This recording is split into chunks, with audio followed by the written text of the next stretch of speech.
Halo semuanya, perkenalkan nama saya Muhammad Abizar Ghifari. Saya kelas 11 dari SMA Negeri Sumatera Selatan. Pada kali ini saya akan meresensi suatu buku yang berjudul dengan model Olimpiade Astronomi yang ditulis oleh Hans Gunawan. BTW ini merupakan salah satu disusun oleh Astronomi Club dari SMAK BPK Penabur 1 Jakarta, kalau tidak salah. Nah, baik, kita akan mulai langsung aja pembahasannya.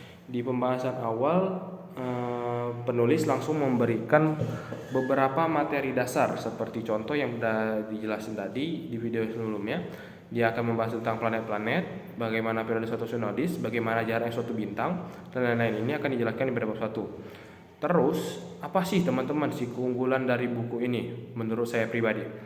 Menurut saya pribadi sih, buku ini tuh menjelaskan semua materi yang ada di astronomi, baik itu kosmologi, instrumentasi, semuanya lengkap ada di buku ini. Buku ini juga bestseller untuk kalangan Olimpiade Astronomi. Anak-anak Olimpiade Astronomi saya menggunakan buku ini untuk mencari modulnya. Dan juga ini saya rasa latihan soal yang juga sangat banyak.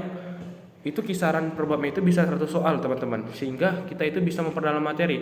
Dan tidak hanya itu juga, penggunaan bahasanya, terus selain bahasa Indonesia, Hans Gunawan sebagai penulis juga menggunakan bahasa Inggris. Untuk apa? Untuk menggunakan bahasa Inggris untuk melatih pemahaman siswa terhadap bahasa Inggris juga, karena Olimpiade Astronomi itu kita itu tidak hanya menggunakan bahasa Indonesia. Ketika kita berlomba ke internasional itu full soalnya itu akan berbahasa Inggris. Dan inilah menjadi salah satu keunggulan buku ini, yaitu menggunakan bahasa Indonesia dan bahasa Inggris dengan mungkin vokabulari yang mudah dipahami oleh para pembaca yang seperti saya ini, menurut saya pribadi.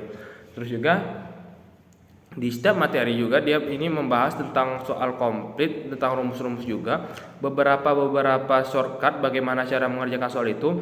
Terus kita akan di akhir bab, kita langsung aja ke akhir bab mungkin, karena tadi materinya itu juga sama-sama juga lengkap juga, bisa kalian baca nanti sendirinya. Di akhir bab, di akhir halaman maksud saya, dia itu mengasih beberapa tips berdasarkan pengalaman pribadi mereka atau juga siswa-siswa yang ikut di astronomi Olimpiade Club. Itu dia mengasih beberapa materi yang sering muncul ketika di Olimpiade Sains Nasional oleh Puspresnas. Nah, dan inilah salah satu keunggulan buku itu tadi. Buku itu tadi itu selain juga menggunakan bahasa Indonesia dan bahasa Inggris, buku ini juga memberikan suatu tips atau juga beberapa silabus untuk bagi para pembaca untuk mempersiapkan diri dari dini, karena banyak sekali materi yang harus dibahas. Nah, mungkin itu saja pembahasan dari saya. Salah satu kekurangannya sih menurut saya itu ini. Salah satu kekurangannya itu tidak adanya kunci jawaban di akhir latihan soal. Nah, seperti yang kita tahu teman-teman, kunci jawaban itu sangat penting teman-teman, karena di sini penulis tidak memberikan suatu kunci jawaban ketika habis melakukan latihan soal. Dan ini membuat para pembaca ketika mencoba latihan soal itu masih ragu-ragu apakah jawaban itu benar atau salah. Pada akhirnya siswa akan mencari solusi terakhir, mungkin bertanya kepada AI atau yang lain. Mungkin itu saja kekurangannya. Sekian dari saya. Terima kasih. Salam Pramuka.